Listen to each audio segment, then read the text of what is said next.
Meus queridos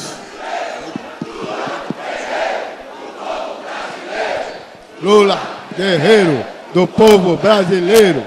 Lula, guerreiro do povo brasileiro. Bem, queridos companheiros e queridas companheiras, eu estou com uma nominata.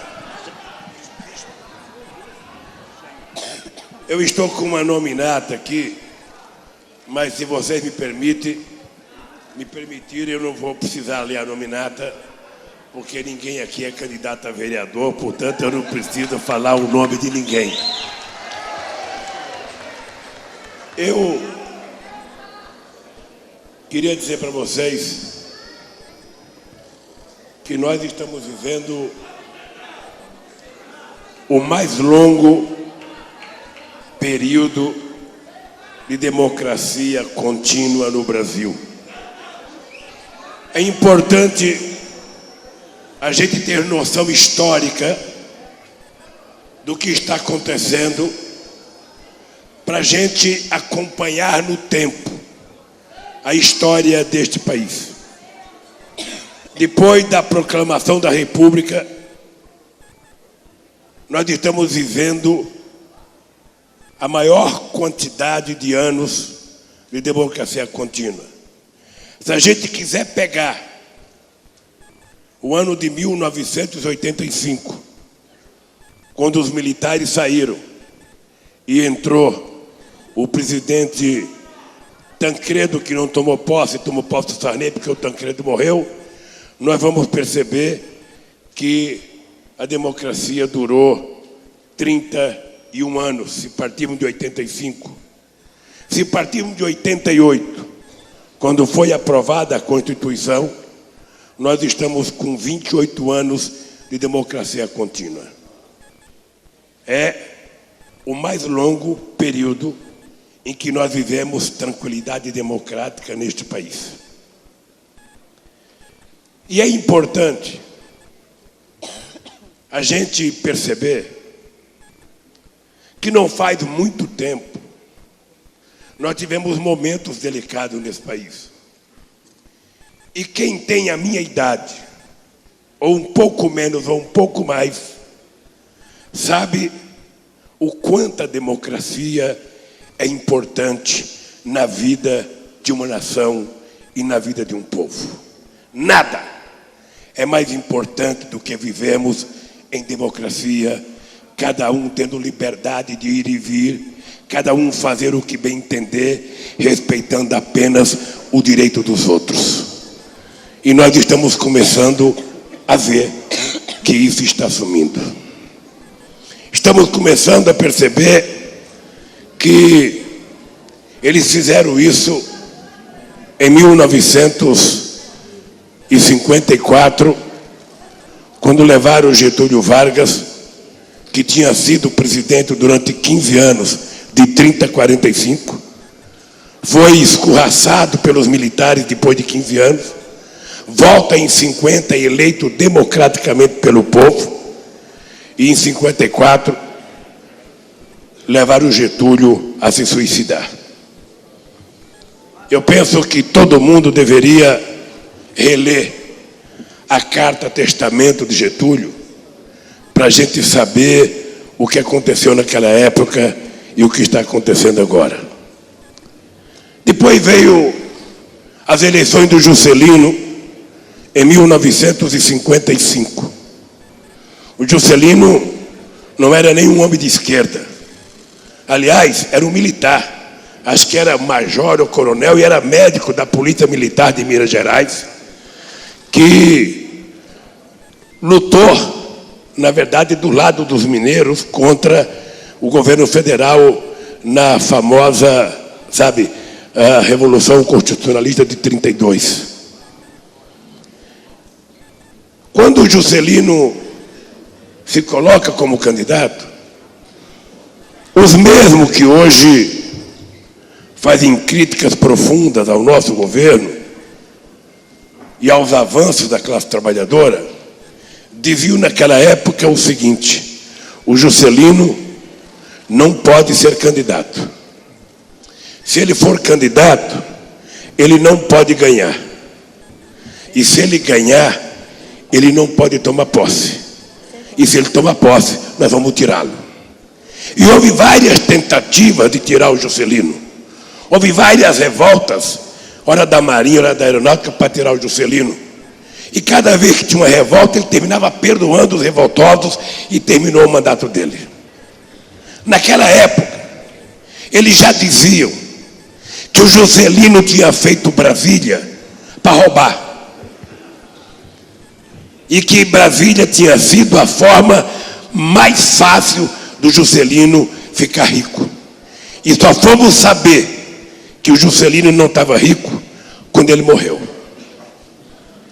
E é engraçado, porque até a história de um apartamento que me acusam hoje, acusava o Juscelino de ter um apartamento na Vieira Solto, no Rio de Janeiro, que ele não tinha. Não tem nem criatividade. Depois, por conta dessa denúncia toda, foi eleita a Vassourinha, representada pelo Jânio Quadros, que fazia campanha aqui em São Paulo, tinha uma musiquinha, vai, vai, Vassourinha, sabe?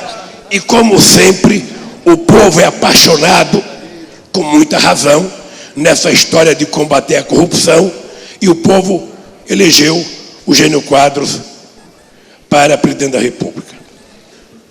Acontece que o Jânio Quadros ficou apenas 6 meses, porque ele tentou dar um golpe, porque ele tentou renunciar, achando que ia votar nos braços do povo, e quando ele levantou da cadeira, alguém já colocou e sentou no lugar dele, estava fora.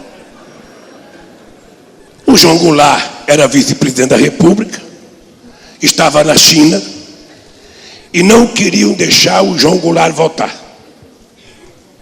O vice-presidente da República estava na China, tinha o direito de assumir a presidência, e impuseram condições para ele. Ele só podia voltar se mudasse o sistema, o regime político aqui no Brasil. E convenceram ele a aceitar um meio parlamentarismo. Então ele, que saiu vice-presidente, que deveria voltar presidente, voltou na verdade presidente, mas elegeram o Tancredo primeiro-ministro. Mesmo assim, foi feito um plebiscito e o povo disse: nós não queremos parlamentarismo, nós queremos presidencialismo, e ficou o presidencialismo. Mas em 1964,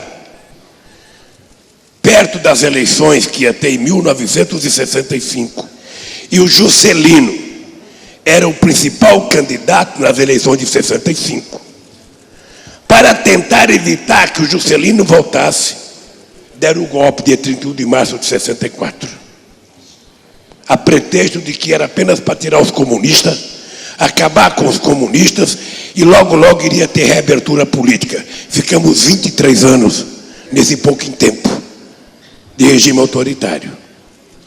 Pois bem, havia a ideia de que em 65, um ano depois do golpe, haveria a convocação das eleições para presidente. Mas se houvesse a convocação, certamente o Juscelino seria eleito presidente da República.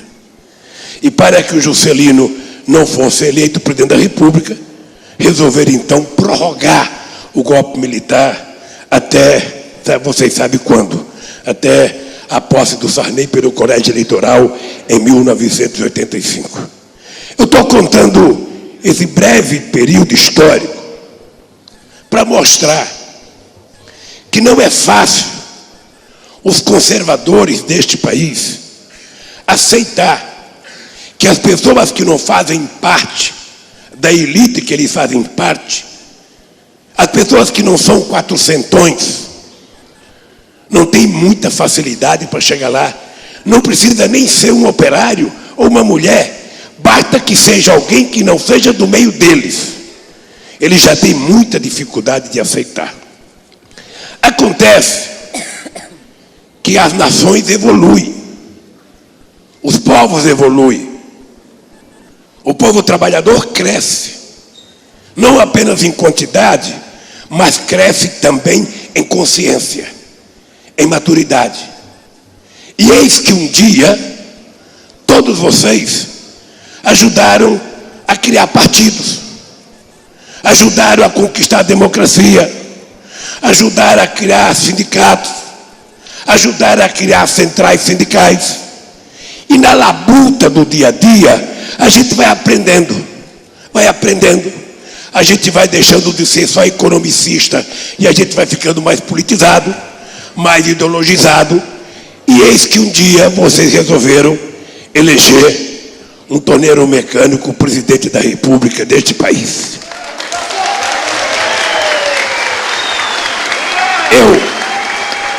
Eu acho que foi um fato, foi um ato de coragem excepcional.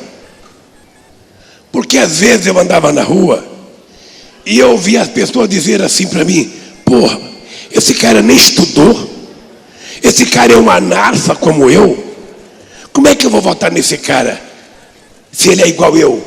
Ora, como o peão estava preparado apenas para ser batedor de palma em comício, ele não acreditava que ele tinha condições de governar.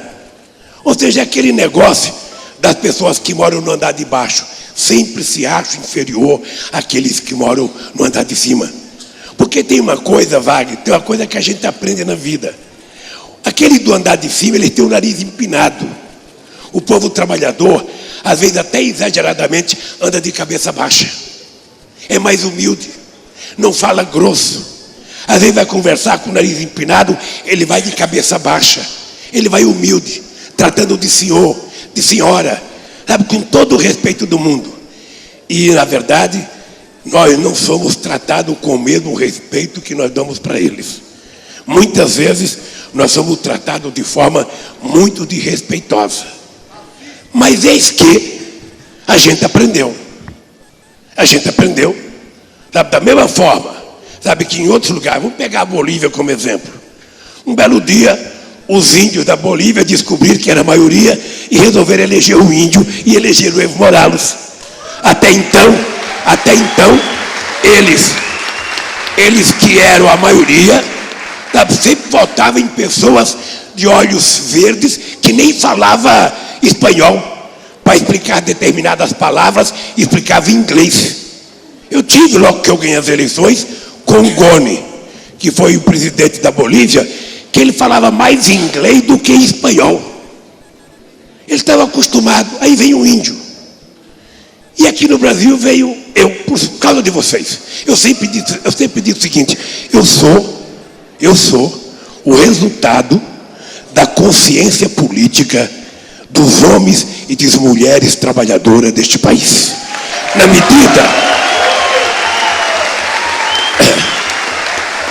medida que houve a evolução da consciência política de vocês, vocês perderam o medo. Eu não esqueço nunca, uma vez eu estava em Recife, lá em Casa Amarela.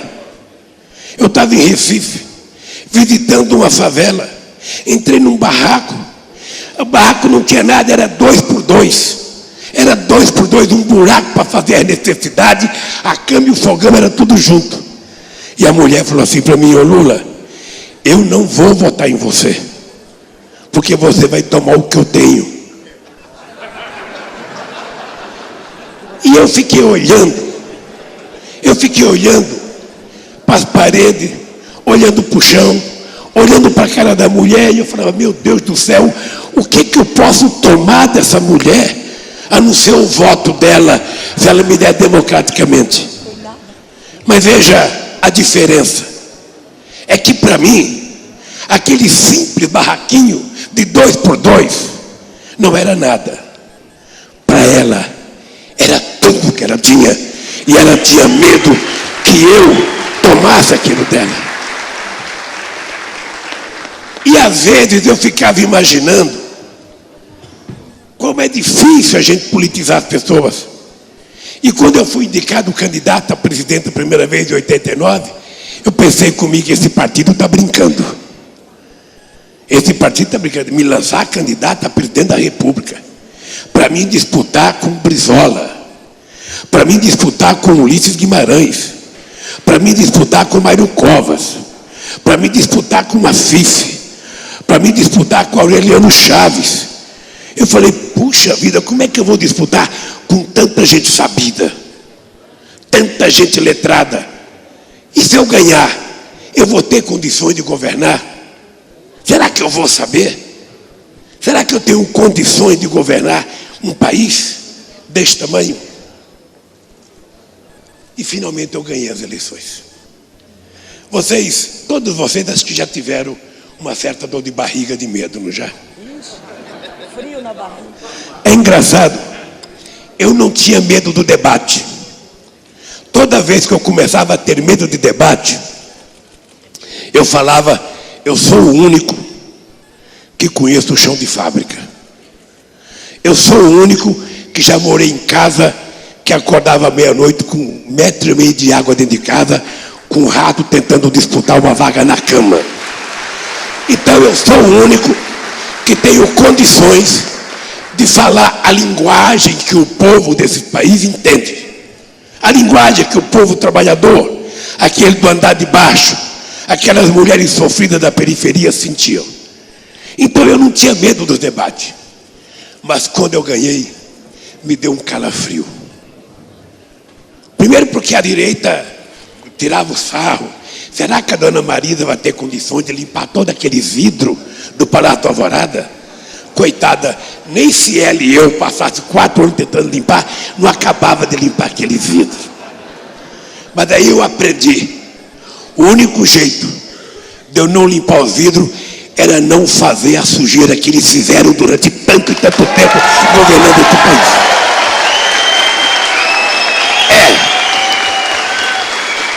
Bem, depois que nós ganhamos as eleições, e eu percebi que não tinha que limpar os vidros, e eu percebi que eu tinha que governar o país, eu tive que escolher um lado. Para quem que eu ia governar? Para quem que eu tinha ganho as eleições? Eu tinha clareza. Mas eu tinha clareza também que eu não poderia brigar com ninguém. Eu tinha que construir uma solidez de tal governança que me permitisse fazer o que eu tinha que ter feito lá. Pois bem, para não entrar em detalhe, eu digo sempre que vai levar muito tempo para que este país possa viver novamente o momento que nós vivemos. Nunca antes na história do país os sindicalistas colaboraram tanto com o governo como os sindicalistas colaboraram comigo, sem deixar de ser sindicalista, sem deixar de reivindicar. Nunca os trabalhadores tiveram tanto tempo de aumento de salário real de forma contínua. Foram, na verdade, quase 12 anos, entre os 8 anos meus e os 4 primeiros da Dilma, quase todas as categorias tendo um aumento real de salário.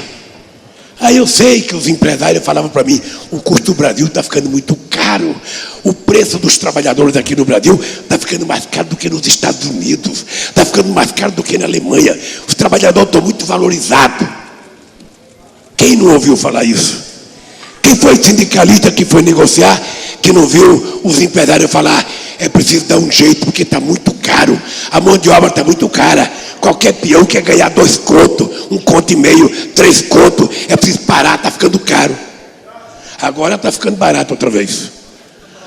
Porque quando começa a ter desemprego, a primeira coisa que eles fazem é reduzir o salário do povo trabalhador. É por isso que nós temos que ter consciência, e a presidenta Dilma tem consciência, de que nós não podemos continuar com a política econômica sabe, que não permita a geração de empregos e a geração de crescimento econômico.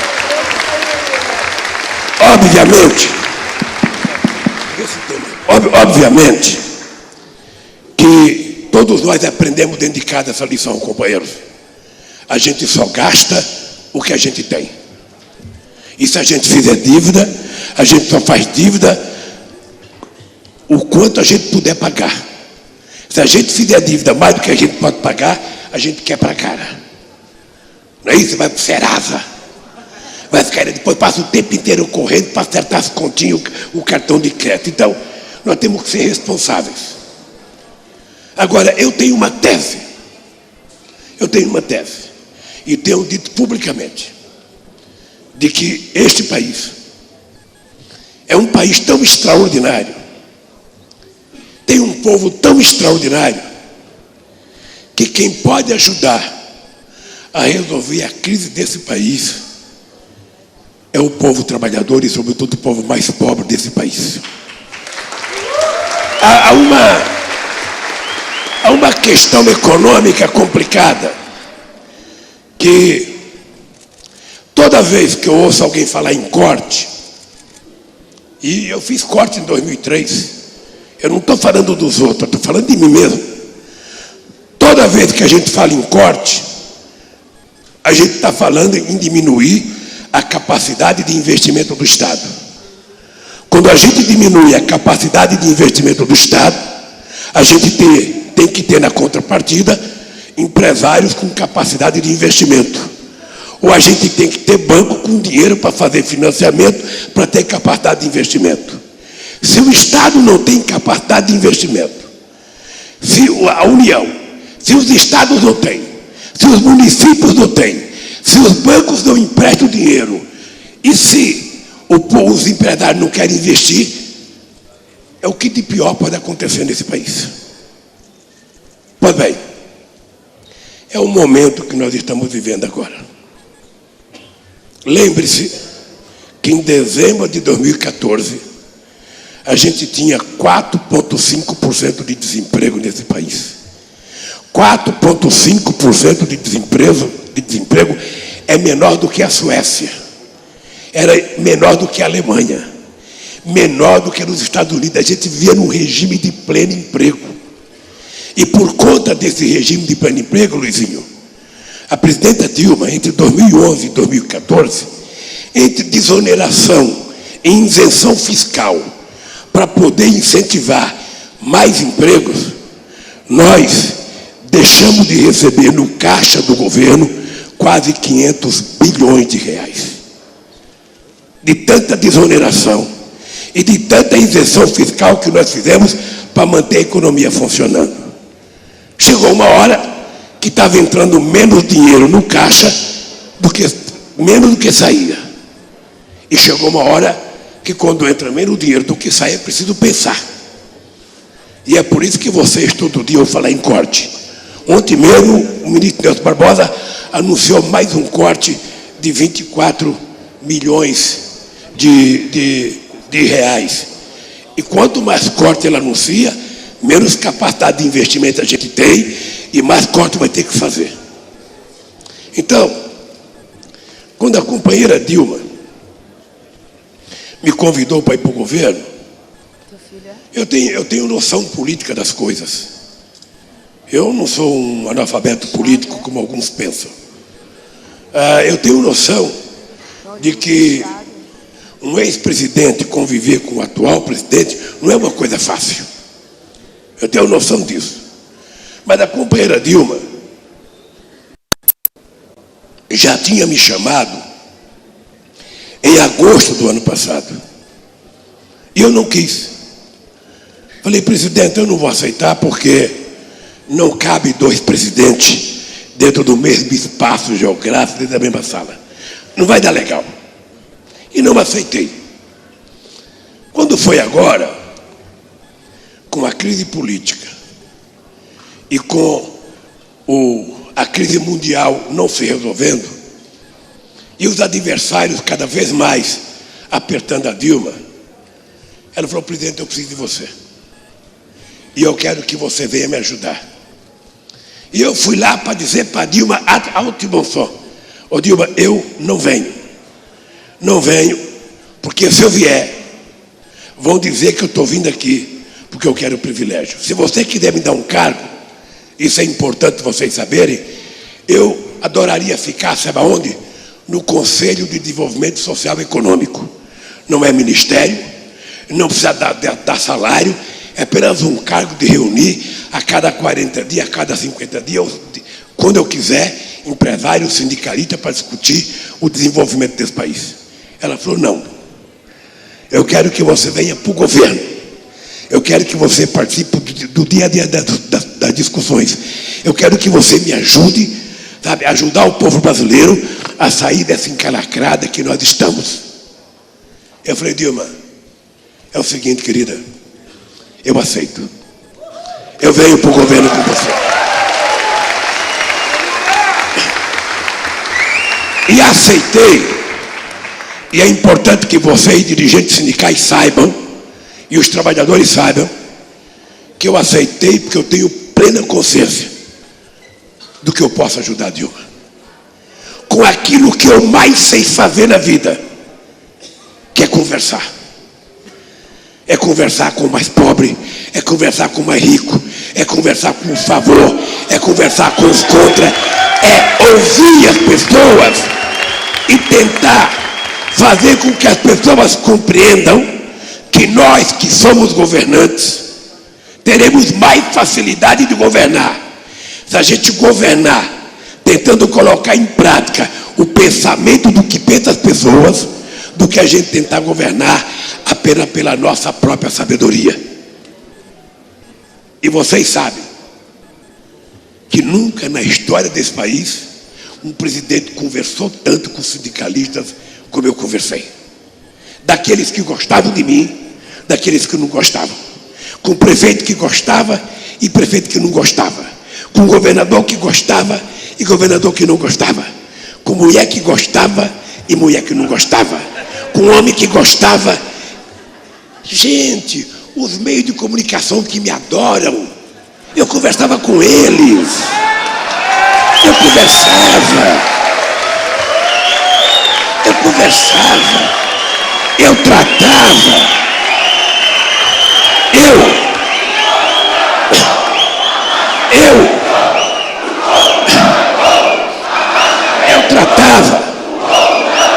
eu tratava, eu tratava com muito respeito, que eles não têm comigo, a Rede Globo.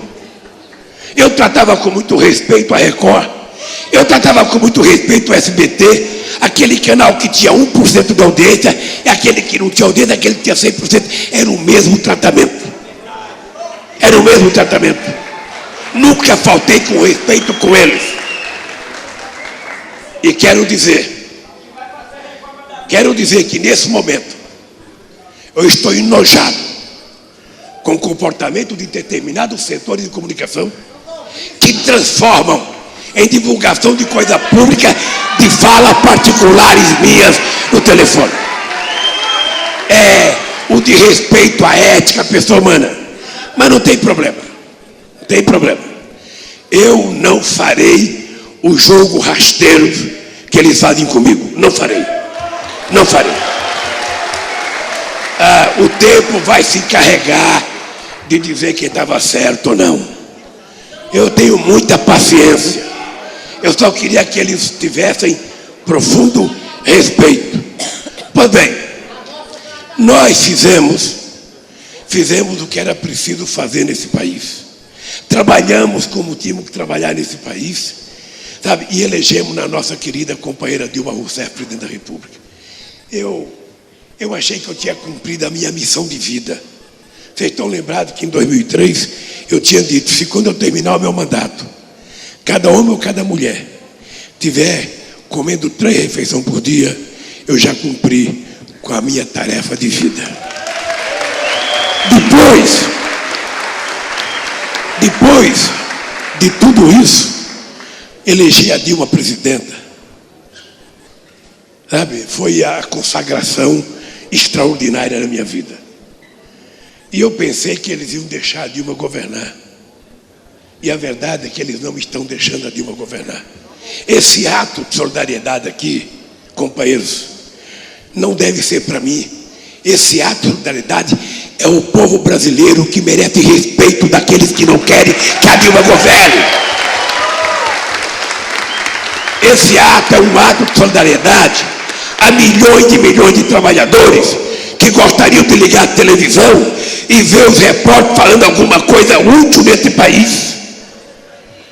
Esse ato é um ato de solidariedade a milhões e milhões de pessoas que estão cansadas e nojadas de ver tanta besteira na televisão, de ver tanta denúncia e muitas delas sem prova. Eu vim para cá para ser unir a paz e amor, mas eu acho que todas as mulheres que lavam roupa nesse país poderiam ser tratadas denunciadas como lavagem de dinheiro. Esse dia tiveram a pachorra de um promotor, que eu não sei quem é, dizer que a dona Maria estava enquadrada por ele como lavagem de dinheiro. A primeira coisa que eu fiz quando cheguei em casa foi olhar o meu bolso, ver se a Marisa tinha lavado uma calça minha com dinheiro. Porque vira e mexe a gente encontra, sabe, uma roupa da gente com dinheirinho todo torcido no bolso. Eu fiquei com raiva e eu pensei, eu não devo ficar com raiva. Se Marisa não ficou, eu não vou ficar com raiva. Mas eu não vou ficar, porque eu acho que eles têm que aprender que a mentira tem perna curta. Eles têm que aprender que nós ganhamos essas eleições pelo voto democrático do povo brasileiro. Não foi tanto quanto a gente queria, mas nós ganhamos essa eleição. E se nós ganhamos, eles têm que respeitar. Se eles quiserem ir para a presidência, esperem em 2018. Ô, gente, eu esperei, sabe, 94, 98, sabe, perdi 89, eu esperei pacientemente até ganhar. Eles que esperem, se preparem, apresentem um programa passando. Não tente dar golpe na Dilma, que nós não vamos aceitar golpe nesse país.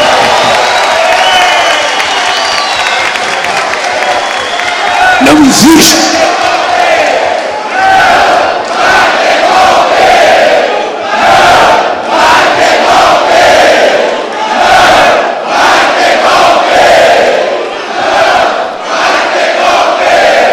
Não existe, companheiros, não existe nenhuma razão para o impeachment. Não existe nenhuma razão legal. Se vocês juntarem 800 juristas, vocês vão perceber que não tem nenhuma razão. Não tem um fato que justifique. Então, na verdade, o impeachment você faz quando tem uma causa. Se não tem uma causa, eles querem antecipar o mandato da Dilma. E o respeito pelo povo brasileiro? E o respeito pelo voto? E o respeito por aqueles que humildemente votaram na Dilma? A maioria aqui em São Paulo que votou contra a gente, porque esses que estão na rua votaram contra a gente mesmo. Votaram contra mim em 89, em 94, em 98, em 2002, em 2006, em 2010. É importante lembrar que os tucanos sempre têm 48% a 50% aqui em São Paulo. É importante lembrar. Você sabe quantos votos o Haddad teve naquele centrão de São Paulo? Acho que menos de 15%. Mas eles têm que aprender que democracia é isso. Eles governaram esse país 5 séculos. Nós temos apenas um 4º mandato, gente. Nós temos o direito.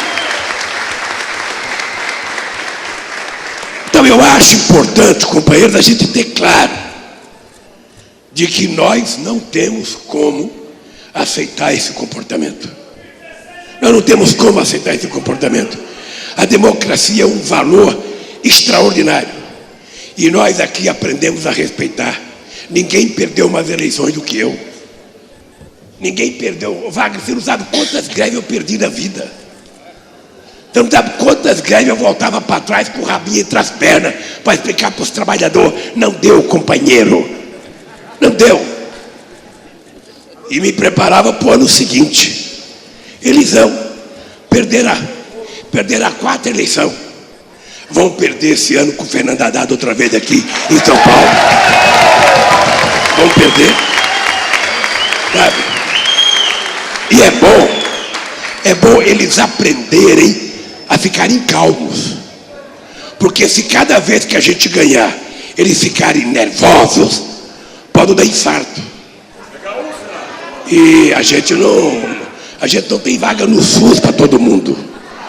É importante começar a ficar calmo e aprender que democracia é assim. A gente perde e a gente ganha.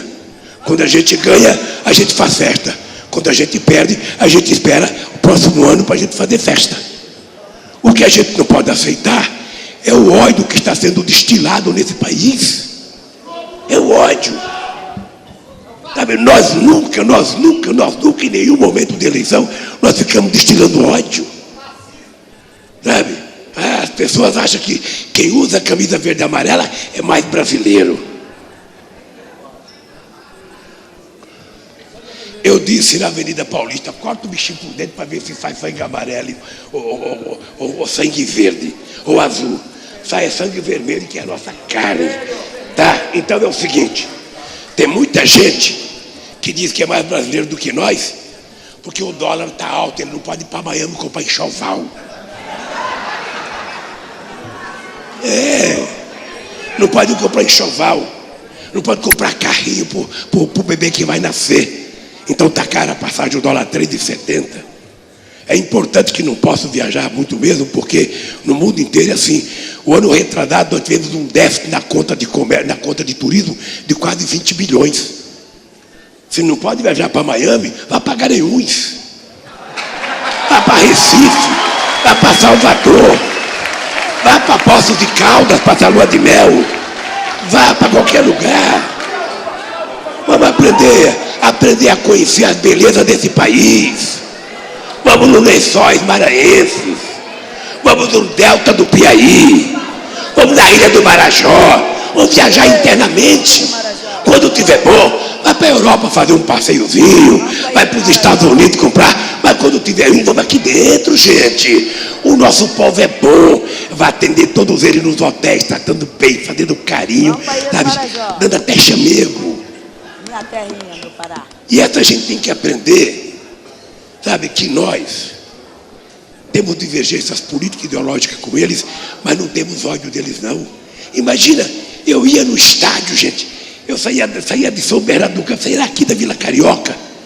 Na Vila Carioca, quem conhece São Paulo, ia eu vestido com a camisa do Corinthians, companheiro com a camisa do Palmeiras, companheiro com a camisa do Santos, do São Paulo, da Portuguesa, ia 20 ou 30 cada um com o seu time, assistia o jogo e voltava em paz, brincando. Hoje, parece uma torcida organizada. Quem é da Paulista não vai na periferia, quem é da periferia não vai na Paulista. Quem usa vermelho não presta, quem usa verde presta mais do que nós. Que babaquice é essa? Que babaquice é essa? Este país, em todas as pesquisas feitas no mundo, entre 2007 e 2012, era o país mais alegre do mundo. Era o país do povo mais otimista do mundo. De repente esse ódio ficou, sabe, estabelecido na sociedade. Eu acho que tem setores de imprensa trabalhando para que a gente vire que nem uma Venezuela no tempo do Chaves, que eles criticavam tanto. Nós não queremos a sociedade brasileira dividida entre petistas e não petistas, entre vermelhos e verde e amarelo. Nós queremos uma sociedade dividida entre aqueles que querem combater a miséria, entre aqueles que querem que o pobre vá para a universidade, entre aqueles que querem que o pobre tenha carro, entre aqueles que querem que o pobre tenha o direito de passar e fazer lazer, e aqueles que não querem. É isso que nós temos que dividir essa sociedade. É esse mundo que nós queremos construir. E se é isso que incomoda eles, vão ficar incomodados. Eles têm que saber que o povo mais humilde desse país não gosta de no fim da feira comprar xepa. Eles pensam que a gente gosta de ir na feira meio-dia para comprar a folha do alface murcha, do couve murcha. Na verdade, compra só o talo, o tomate já amassado. Porque pobre é assim, a gente vai na feira, até ovo a gente aperta para ver se tá bom. Sabe? Não. Ele tem que saber que a gente gosta, na verdade, é de ir na feira cedo, comprar as melhores frutas, as melhores verduras, os melhores legumes. Eles têm que saber que como eles têm o direito de comer carne de qualidade, pobre não gosta só de aceio, não, ou de músculo. Pobre quer picanha, pobre quer filé, pobre quer comer das coisas melhores. É isso que eles têm que saber.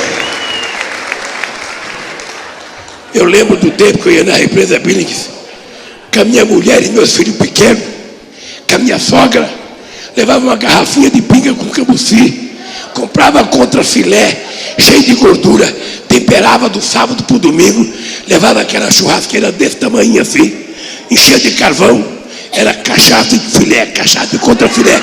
Não, a gente aprendeu. A gente já quer bebida melhor, não quer só cachaça. A gente já não quer mais aquele bifinho temperado com 3 dias de antecedência. A gente quer uma picanha. Quem é que não adora? Quem é que não adora uma picanhazinha?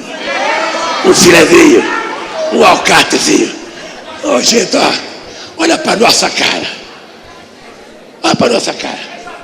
Cara de nordestino. A cara de nordestino. Orelha de nordestino.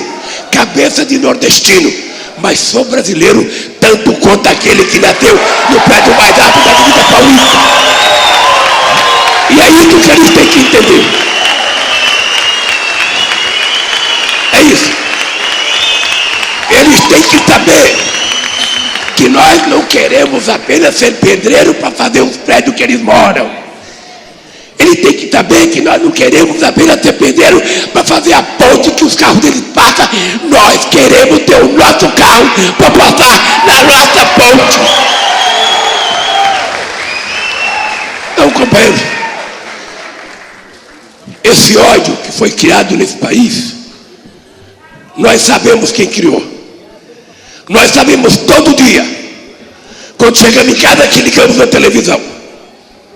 Nós sabemos todo dia quem é que está criando ódio nesse país. Não é nenhuma dona de casa, não é nenhum trabalhador desse país, nenhuma empregada doméstica, não é nenhum metalúrgico, nenhum químico, não é nenhum gráfico, não é nenhum pequeno advogado, não é nenhum profissional liberal. Esse ódio é quase que um ódio ideológico. Temos que tirar a Dilma. Não podemos deixar ela ficar 4 anos. Olha que esse desgraçado desse Lula pode voltar. Nós estamos batendo nele, já demos até um triplex para ele que não é dele, mas vamos dizer que é dele. Vamos dizer que é dele, porque assim o povo acredita e o povo não vai querer mais o Lula do triplex. Como Deus escreve certo por linha torta, descobriram que a Globo tem um triplex melhor que o meu. Pô, bem, se eles quiserem, eu troco o meu pelo deles. Sabe? Eles vão para o Guarujá e eu vou para o deles. Então, eu não ia falar disso, não. Eu, na verdade, queria falar da Dilma. Nós temos uma obrigação com a democracia nesse país.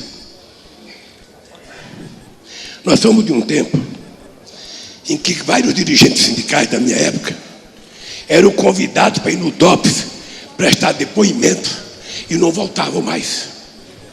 Desapareciam. E ninguém sabia onde eles estavam.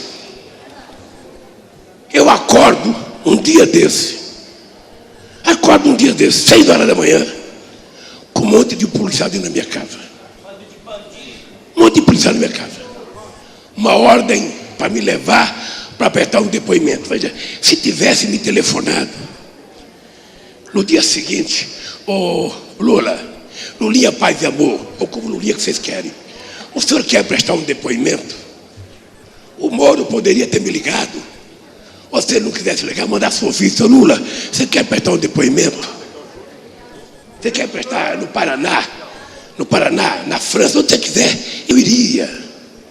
Eu iria porque eu não tenho medo de depoimento. Eu tenho medo de depoimento. E eu falo para quem quiser. Eu falo para quem quiser. Sem ódio nenhum. Se algum deles que estão falando de mim e de minha família for 1 centavo mais honesto do que eu desisto da vida política desse país.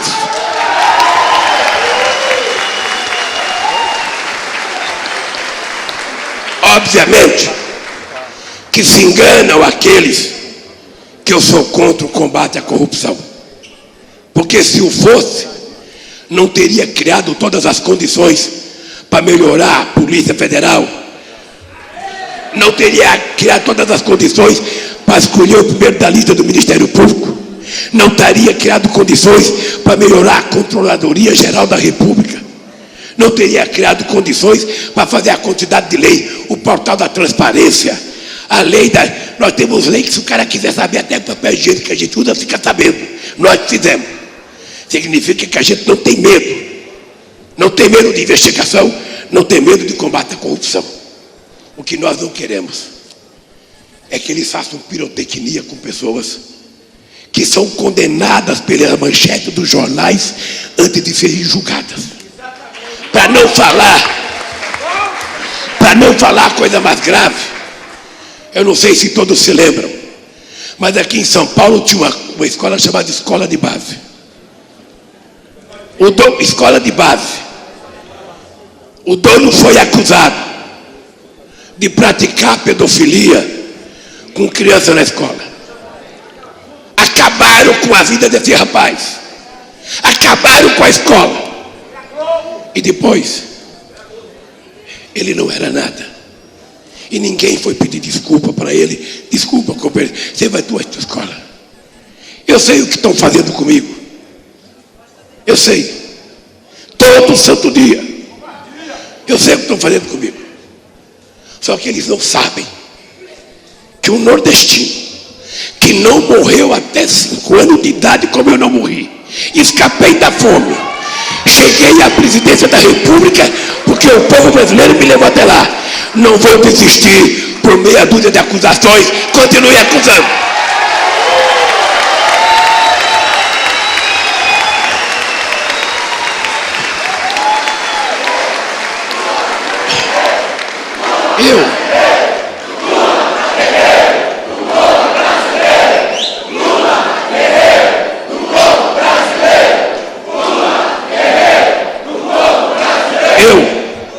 A semana passada passei um dia dentro do gabinete da Dilma.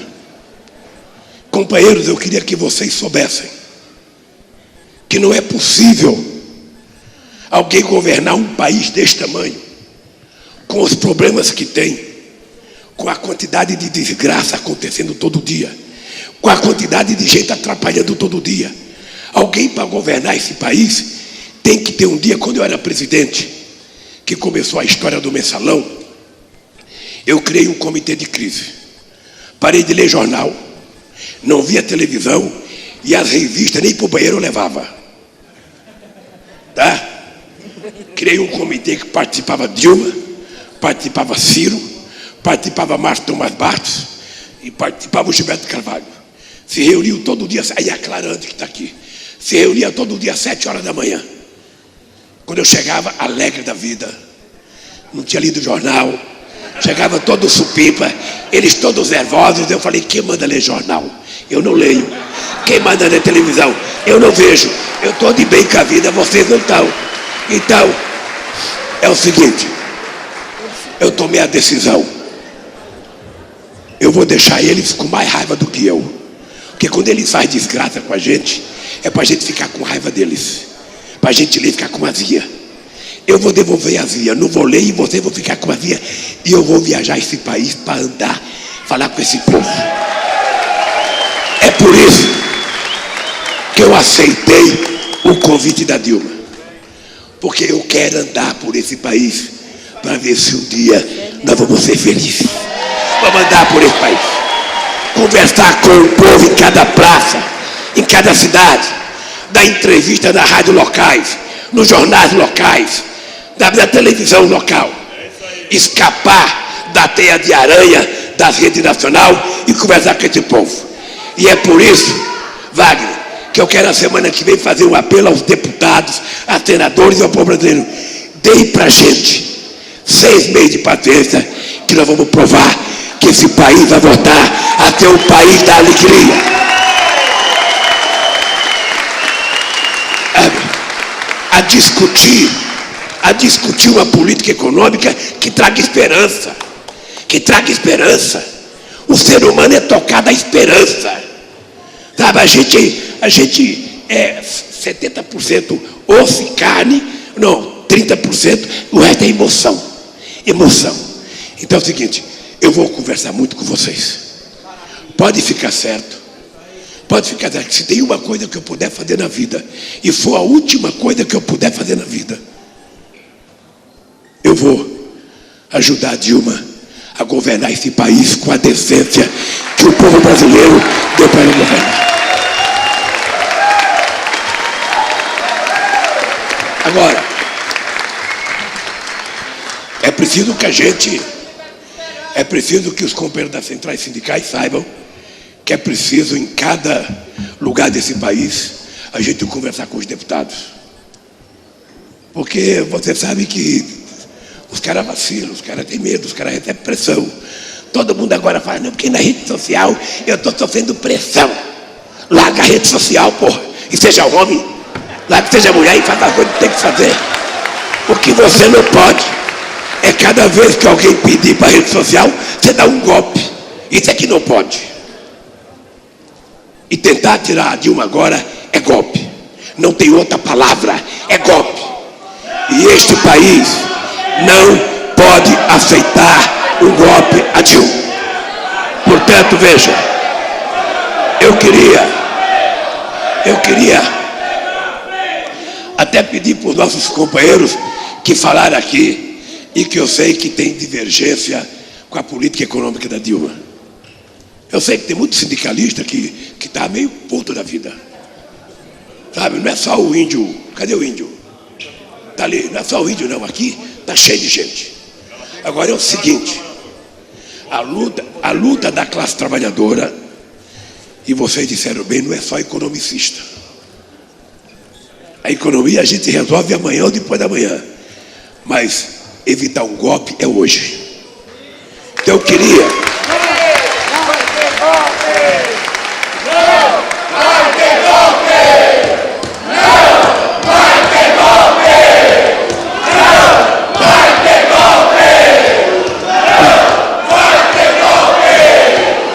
Agora, vocês têm que ter paciência, porque eu fui escolhido ministro. Eu fui lá num dia e tomei posse. Aí, na sexta-feira, eu tive que vir para São Paulo para uma reunião de prefeitos. Aí depois, eu fui para o ato da Avenida Paulista. A impressão que eu tive na Avenida Paulista era que vocês estavam me dando posse. Aí, eu achei que foi a posse com mais gente que o ministro já teve. Voltei para casa todo supipa. Falei assim, chegar em casa, vou pegar o uísque. Eles pensam que eu tomo cachaça, como eu tomava antigamente. Não, melhorei.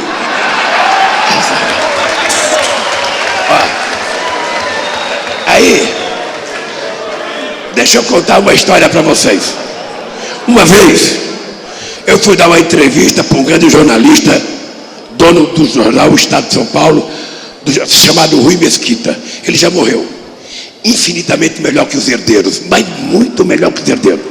Muito mais caráter, muito mais jornalista, muito mais dignidade. E eu fui dar uma entrevista para ele. O jornalista era um cara chamado Bernardo Lerner, que me levou lá. Eu cheguei na casa do Rui Mesquita, aí no Pacaembu, acho que era. Eu, peãozão, peão chucro, sabe? Peão todo metido, ignorante. Chega lá. Aí o Rui Mesquita perguntou assim para mim, ô Lula, o que é que você quer tomar? Eu poderia ter falado qualquer coisa, um uísque, um vinho, uma cerveja. Eu falei, cachaça, que eu queria que ele soubesse que eu era macho. Cachaça. Aí ele não tinha cachaça. Ele mandou o jornalista Bernardo Lerner, que está vivo aí, pode ter testemunho disso, amigo da Clara antes. O Bernardo Lerner foi comprar 1 litro de cachaça e comprou uma desgraçada chamada Sarabandaia. Tinha uma novela com o nome de Saramandaia. E o Bernardo Lerner, encontrou a Sarabandaia e comprou para mim. E o Rui Mesquita, com o litro do uísque lá, e eu com a garrafa de cachaça aqui. E ele no uísque, eu na cachaça, eu com a vontade de falar, não dá para trocar. Bicho, eu sei que eu cheguei em quadra, quase com os bofos para fora, porque a cachaça era ruim demais. Era ruim demais. E eu fiquei com vergonha de falar, o doutor Rui, a cachaça é ruim. Então hoje não. Hoje eu melhorei o meu paladar, porra. Eu melhorei. Eu ia na porta da Volkswagen 4h30 da manhã. Às vezes ia dormir 2 horas da manhã. Chegava 4h30 da manhã, a garganta seca. Não seca a garganta de manhã? Um beiço grudado no outro. E não saía voz. Parecia um caminhão velho. O que a gente fazia? Dá um conhaque drera aí para abrir a garganta. Hoje eu não faço mais isso porque não tem idade. Mas eles têm que saber. Ele tem que saber que há uma evolução da espécie. Há uma evolução da espécie. A gente vai. Sabe? O nosso adversário tem que saber que nós não queremos tirar nada deles. Nós só queremos ocupar o mesmo espaço. O mesmo espaço. Sabe? Nós queremos visitar o mesmo lugar, comer as coisas melhores, comer, sabe? Não é bom comer bem. Não é bom vestir bem. Puta merda. Lá em casa não. Lá em casa eu ganhava champanhe de qualidade quando eu era presidente. E no Natal, a minha sogra era viva. E eu abria champanhe de qualidade para minha sogra. E ela falava, essa aqui não presta. Tem de cidra. Aí significa que o pobre não evoluiu porque quis ter de cidra. Então, gente, é o seguinte, ó. Eu estava brincando porque eu falei que era Lulinha, Paz e Amor. Fiquei nervoso aqui. Agora eu voltei a ser Lulinha, Paz e Amor outra vez. Mas eu quero dizer uma coisa. Companheiros, me convoquem. Me convoquem. Nessa luta, não sei quando é que eu vou tomar posse, porque eu ia tomar um uísque Marisa da Paulista ali em casa. Quando eu cheguei em casa, eu já não era mais ministro. Porra, o ministro Gilmar me caçou e viajou para Portugal. Sabe, então, eu vou esperar. Pacientemente eu vou esperar. Agora, quero dizer para vocês, se enganam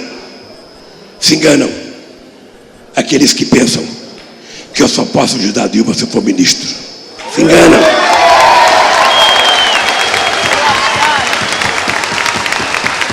E